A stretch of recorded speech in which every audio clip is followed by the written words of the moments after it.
Now, my next guest, Anna Whitehouse, known as Mother Pukka, is one of the most influential women in the UK thanks to her flex appeal, which championed the rights of working mums. Most recently, though, she has made headlines after calling for more positive language around blended families. And she joins us this morning looking absolutely radiant. Anna, how are you feeling?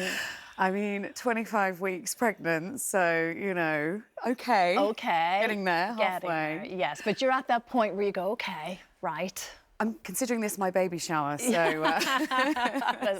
We'll make it as fun as we can, if that's the case. Because you did mention before about this sort of innate sense of calmness this time around.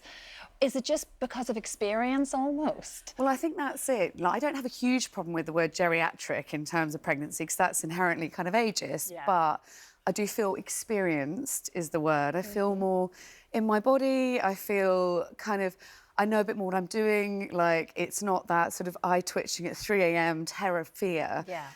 So I'm sitting with this pregnancy more, and you know, it's my last one, so I'm really trying to enjoy it as much as humanly possible. No, of course it is. And you've entered into this blended family zone recently, Anna. You've 2 children of your own, obviously, with your ex-husband, and your fiance Ollie has 2 children, and then this little one on the way. Exactly. And there's a lot of discussions about it, and you feel very passionately about the fact there needs to be more positive conversations about blended families, because they're all over the country, they're all over the world, in fact. I know. I think the old trope of kind of the evil stepmom is gone, you know? Disney never helped that at all. No, I want to see a different Disney happily ever after that has lots of people who love each other. That's what I've said to my children, is no one's taking over. Daddy's still daddy, mummy's still mummy, but there's more love for you. In Hungary, they have this beautiful way of describing blended families, which is mosaic families. So you're sort of forming something even more beautiful almost from maybe some of the broken fragments and experience and understanding of your former life. And it's the same with divorce. I think, you know, we talk about irretrievable breakdown, failed marriage. What about successful divorce, new chapter? And that's kind of where I sit right now, is maybe really celebrating calmly my mosaic family. Yeah, and you were obviously very conscious of your children's reactions to everything. So how did you sort of try to, you know, create that feeling of safety and happiness for them in those early days? Yeah, I think you have to anchor them, like constantly think of the children, put them at the centre, communicate with them as you would adults. There's no point closing doors and having arguments and heated discussions. I do something every night that I think helps, whether you're going through blending families, divorce, new jobs, any kind of stressor, is that I sit my daughters down just before bed, brush their hair and say, are there any knots to untangle? And often, because they're not looking at me, they will start talking and they're like, oh, you know, I hope Daddy's okay. Or, you know, I really like what Ollie, my partner, did today. Or, you know, can I watch Mamma Mia too? You know, all these things. But it's been so lovely to communicate more with them. And I think don't underestimate children. They're sort of adults trapped in small bodies. And I think my relationship with them now is stronger than it was a year ago, because we are holding each other in this new form of love. That's all it is. And they sense if you're happy or indeed unhappy. Totally. No matter how much you try and disguise it. And the world will judge, and the world will say, oh, think of the children, I can't believe you've divorced.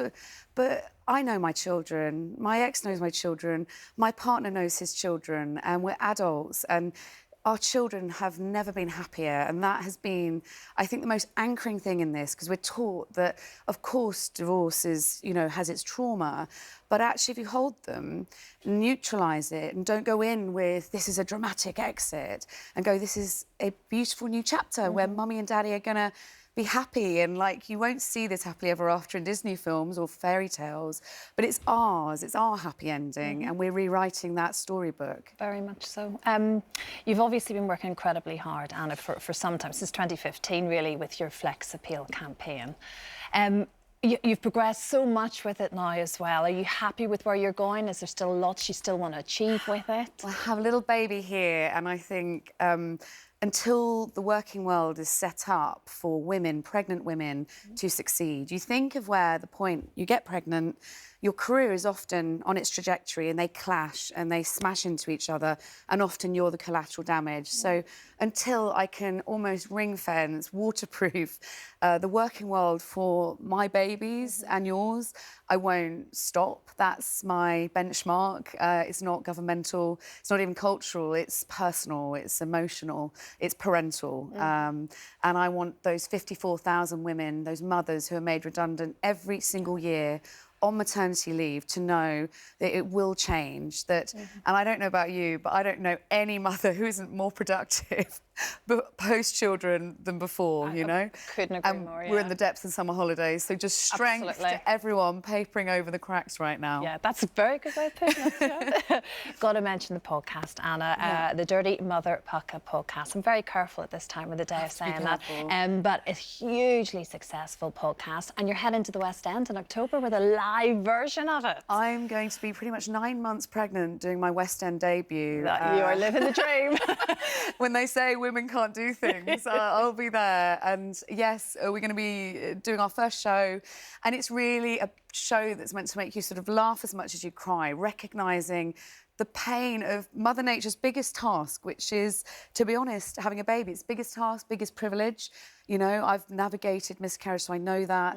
But really, we're celebrating that shift from womanhood to motherhood with tears, laughter, peaks, troughs, and holding each other in what a family looks like. It's not 2.4 kids and a white picket fence. It is a mosaic of experience and love. Very much so, Anna. What a pleasure it is to finally meet you. I've been listening to you for all this time, and best of luck with everything. Thank you. Oh, you look fabulous.